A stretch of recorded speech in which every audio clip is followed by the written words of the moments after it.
Global happenings today. We communicate, we analyze global news. Stay tuned. Hello, beautiful people. Welcome back to Global Happenings Today YouTube channel. Apparently, the federal government has their hands very full right now. Ever since the federal government, via the instrumentation of the NBC,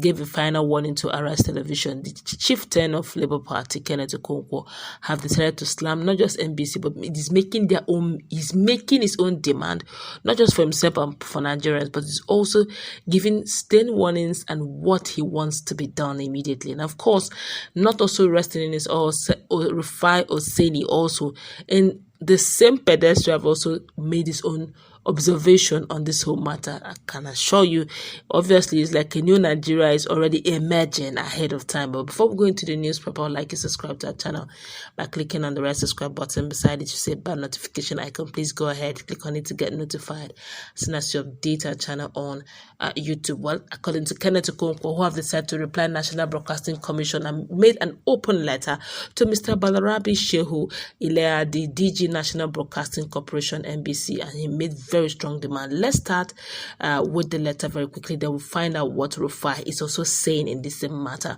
Now, according to him, and I quote him, said, "I read the letter written by Mr. Balarabe Shehu Ilea, DG of the NBC, that's National Broadcasting Corporation (NBC), and wish to state as follows: 1. I sympathize with him in this unfortunate journey intended to please his employers, but states that he would have been more wise and circumspect in going about it. 2. Maybe he is not aware that the court has decided that NBC has no power to fine or sanction any media house. Intimidating or manipulating the media house is a form of sanction and it is unlawful. 3.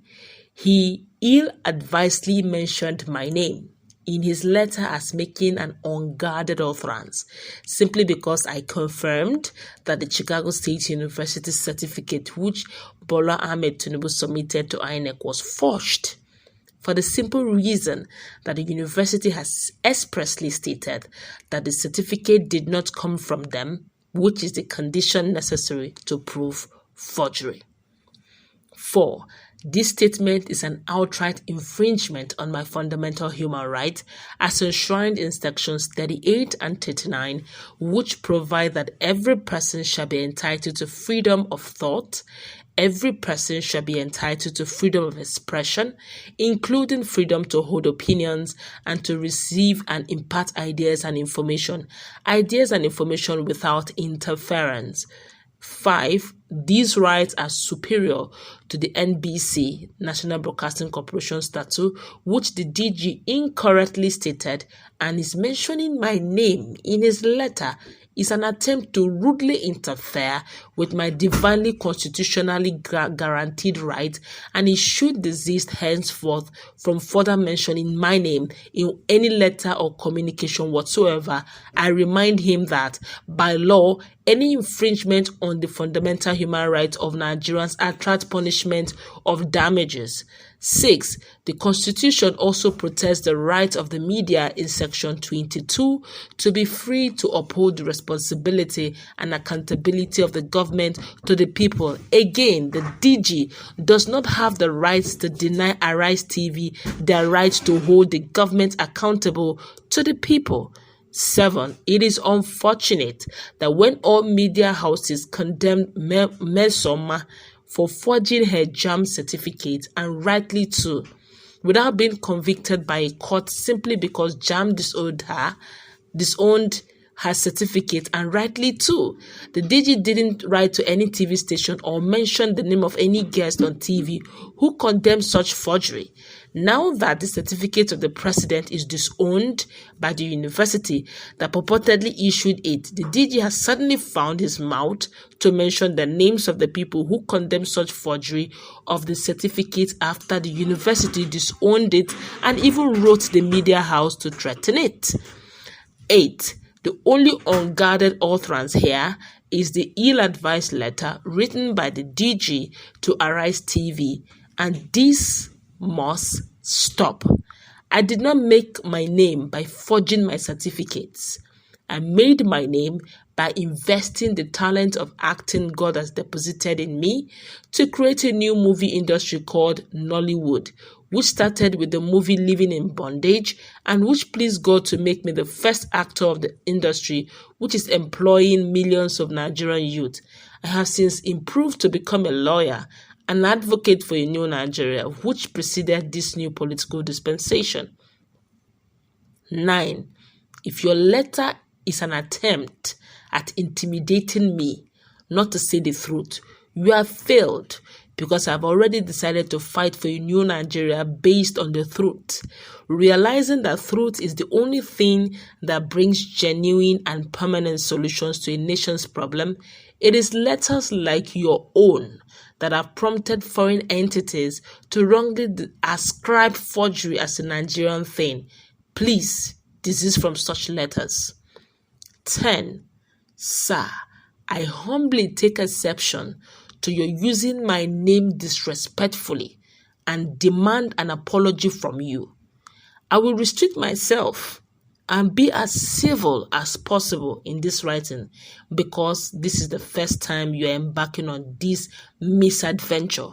I will certainly not be this civil next time if this attitude continues.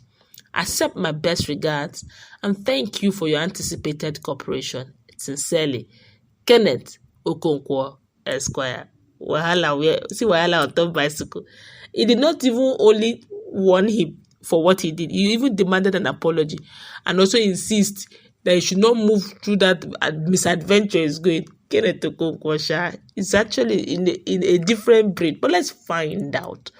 What ruled the fire? I'm talking about Oseni Rufai, because in all of this drama, Oseni was called out. He said because he was one of those who anchored it. And of course, Daily Farron team was also there, and Kenneth Okonkwo. Of course, the Abati also anchored that particular program. But Rufai have also decided to look at the standard they are using. It looks as if it was double standard based on what Rufai said. Let me quote what Rufai said, and I quote him.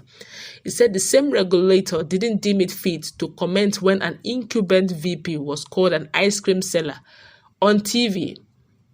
Remember the build-up of election primaries in APC, where the present VP, Shetima, looked at our maybe former vice president, talking about Yemi Osibanjo, and called him a bolo pit, a popcorn seller, and an ice cream seller.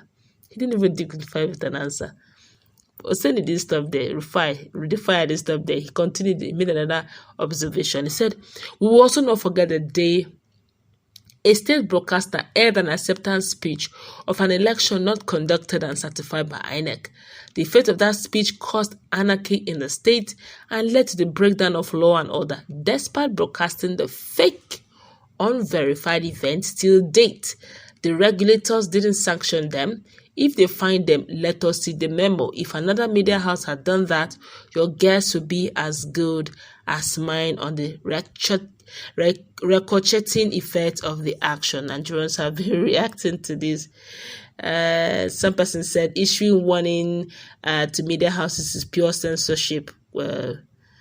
Some persons are saying that definitely they are trying to censor them from talking and all. But whatever the case is, Kenneth Okonkwo has spoken his mind and is not only telling them to desist, he's also demanding an apology from the DG of NBC over infringing on his right not to have freedom of opinion, freedom of expression, and is saying that actually they have the law guarding and protecting them. Remember, he's now an Esquire. Let's meet in our comment section. What's your take on all this drama unfolding? I guess the new Nigeria is already emerging already.